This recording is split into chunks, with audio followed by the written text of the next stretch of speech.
কি আশ্চর্য না দুনিয়া, কি আশ্চর্য। জলজ্জান্ত একটা মানুষ আমাদের চোখের সামনের প্রতিনিয়ত আমরা দেখি বাজান, চোখের সামনের একটা জলজ্জান্ত মানুষ হাত নাড়াইতো, পাও নাড়াইতো, চোখ খুলতো, কথা বলতো, হাঁটতো, চলতো, ফিরতো, এরকম একটা জলজ্জান্ত মানুষ আর হাতও নড়ে না, পাও নড়ে না, এভাবে লাশ হয়ে যায়, এভাবে কবরে চলে যায়। কি আশ্চর্য এটা, কি আশ্চর্য। কাফা বিল মাউতে ওয়াইজান, আল্লাহর নবী এজন্য বলছে আমার উম্মত আর কিছু লাগবে না, মাঝে মাঝে মৃত্যুর কথা মনে কইরো, মাঝে মাঝে লাশ মনে কইরো, মাঝে মাঝে কবরস্থানের দিকে তাকাইয়া কবরের উপরের সৌন্দর্য, কবরের উপরে লাইট, কবরের উপরে বাতি, কবরের উপরের মধ্যে টাইলস, কবরের উপরে মার্বেল পাথর, আমার উম্মত এটা তাকাইও না।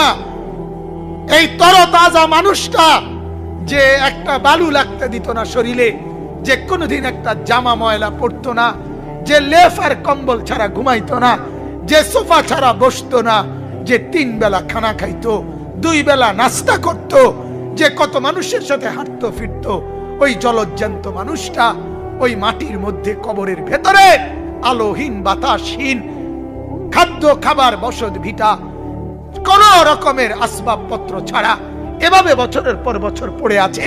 এটা কি আশ্চর্য, কি আশ্চর্য। আল্লাহর নবী বলেন যদি শুধু এটা একবার ভাবো, মনোযোগ দিয়া, মন দিয়া কেউ যদি ভাবো দোস্ত, আল্লাহর নবী বলছে নসিহতের জন্য, ওয়াজের জন্য এটাই যথেষ্ট।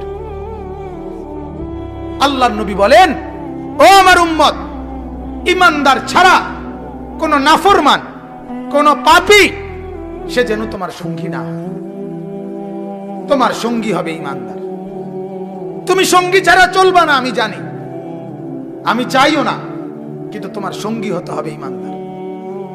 আল্লাহর নবী সাল্লাল্লাহু আলাইহি ওয়াসাল্লাম বলেন আল মারউ আলা দীন খলিলিহি, আল্লাহর নবী বলেন প্রত্যেকটা মানুষের চাল চলন, আচার অভ্যাস গড়ে ওঠে তার বন্ধুদের দেখে, সঙ্গীদের দেখে। এটাই নিয়ম। মানুষ যার সাথে চলে কিছুদিনের মধ্যেই তার চেহারা সুরতে, কথাবার্তার মধ্যে, তার মধ্যে ওই তার সঙ্গীদের আচরণ ফুটে ওঠে, ঠিক কিনা বলেন না? এটা একবারে স্বাভাবিক। আল্লাহর নবীর জন্য বলেন ফালিয়ানজুর আহাদুকুম মান ইউখালিল, নবীজি বলেন তুমি অবশ্যই লক্ষ্য করো কাকে বন্ধু বানাচ্ছ, কাকে বন্ধু বানাচ্ছ।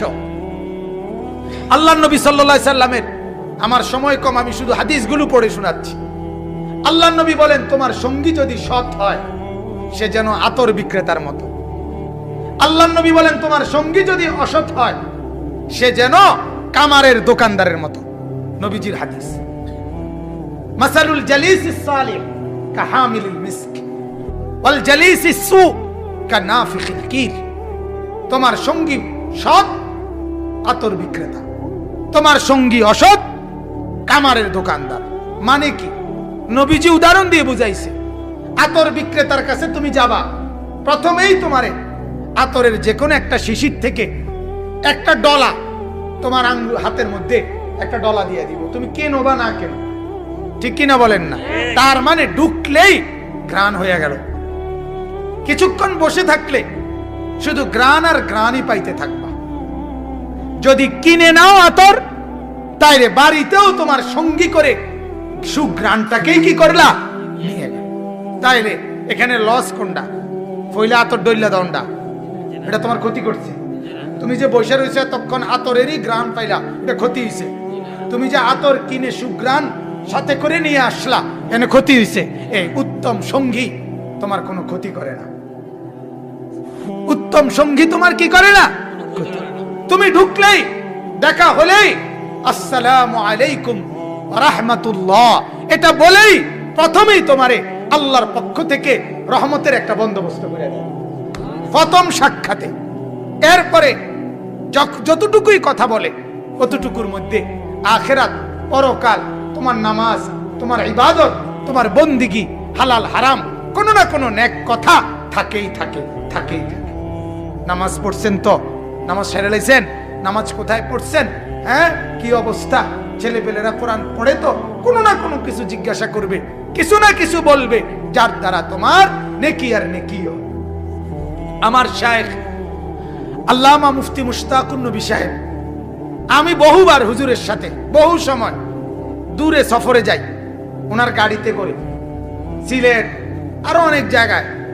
আমার জীবনের অভিজ্ঞতা, বহু সময় আমি ওনার সাথে গেছি। মনে করেন রাত্রে গাড়িতে একাকি মাহফিলে যাচ্ছি কিংবা আসতেছি, ওনার গাড়ি হুজুরের গাড়িতে বসা, আমি হয়তো বললাম একটা কোনো কথা কমু, মাত্র এটারে গোলাইয়া মানে আনছি কথাটা কমু, সাজাইয়া আনছি মাত্র কইয়া, যখনই হুজুরে দেখে যে মানে কোনো কথা লম্বা হইয়া যাইতে আছে, সাথে সাথে ওনারে দেখছি আমি, ওনার অভ্যাস, হুজুরে আমারে বলল, মাওলানা 10 বার কুল হুয়াল্লাহু আহাদ পড়লে জান্নাতে একটা ঘর তৈরি হয়। লন কয়টা ঘর বানাই, দিল আমার গুছানো কথা ফানি ডেলা। আমি যেটা মাত্র কি করে আনছিলাম, গোলাই আনছিলাম কদ্দুর কমু, আবার এটার মধ্যে দিল কি করে পানি ঢেলে।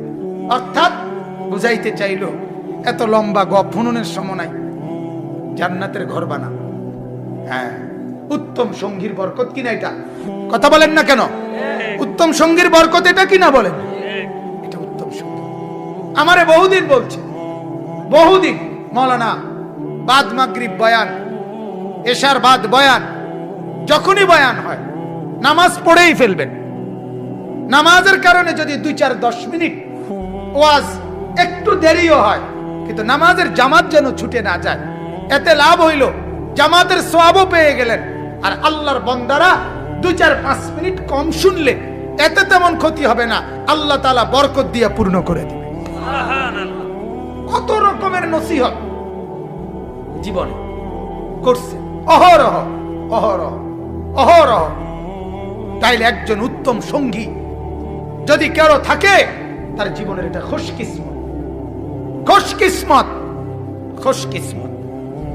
আমি যদি এটা অনুভব করি, বিশ্বাস করেন আমি আমার জীবনে অনুভব করি যে হুজুর আমার খোঁজ খবর রাখে, উনি আমারে নজরে রাখে, এটা আমার জীবনের বড় পাওয়া। আমার সাথী অন্যদের কাছে জিজ্ঞাসা করে মাওলানা সামনে বসে না পিছনে বইয়ে গাড়িতে, এটা পর্যন্ত খবর রাখে।